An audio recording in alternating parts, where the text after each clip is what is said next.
அறிவோம் சிவசக்தி குருவே துணை. KMSM குமரி கலைக்களஞ்சியம் ராஜசேகராசான். வணக்கம் நேயர்களே. இன்னைக்கு நம்ம பார்க்க போறது இந்த காலுக்குள்ள எக்ஸசைஸ் ஒன்று. அதாவது இந்த கால், அதாவது இந்த தொட பகுதியானது கொஞ்சம் ரிலாக்ஸா வர்றதுக்காண்டி நல்ல விரிவு கிடைக்கும் அந்த கால். அதுக்காண்டி நம்ம ஒண்ணு பண்றோம். அந்த எக்ஸசைஸ் ஒன்று பாருங்க. ஓகேங்களா? சரி, ரெடி? தயார் நிலை. 1 2 3 4 5 6 7 8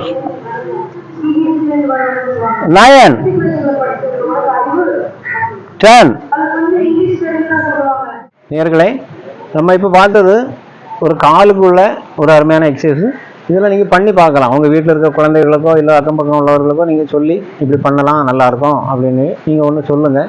உங்கள் குழந்தைகளுக்கும் நீங்கள் பார்க்கக்கூடியவங்களுக்கு இது ஒன்று பண்ணு அப்படின்னு சொல்லலாம்.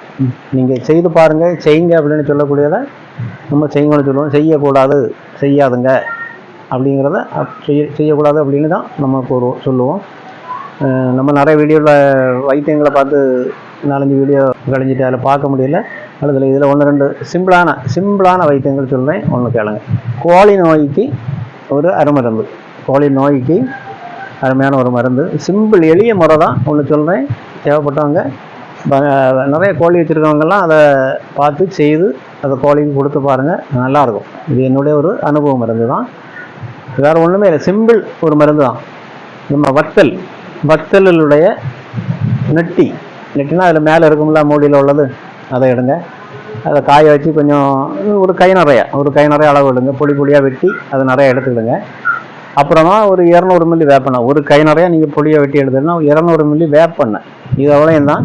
அந்த வேப்பெண்ணெய் கூட போட்டு கலக்கி அடுப்பில் தூக்கி வச்சு கொதிக்க காய வச்சு அதை நீங்கள் வடிகட்டி பாட்டிலில் வச்சுக்கிட்டு ஒரு கோழியை நைட்டு அடைக்கும் போது, இடையெல்லாம் போட்டு நைட்டு அடைக்கும் போது ஒரு 3 துளி 3 நாள் நீங்கள் கொடுத்தீங்கன்னா போதும். 3 துளி வைத்து 3 நாள் நீங்கள் கொடுத்தீங்கன்னா எந்த நோயாக இருந்தாலும், கிருமி நோய் அடிபடும், பல நோய்கள், அதில் கோழி நோயை சம்பந்தப்பட்ட அனைத்து நோய்களும் அதில் அடிபட்டுவிடும், குறைந்துவிடும். இது என்னுடைய ஒரு அனுபவம் இருந்து சிம்பிள் எளிய முறை தான்.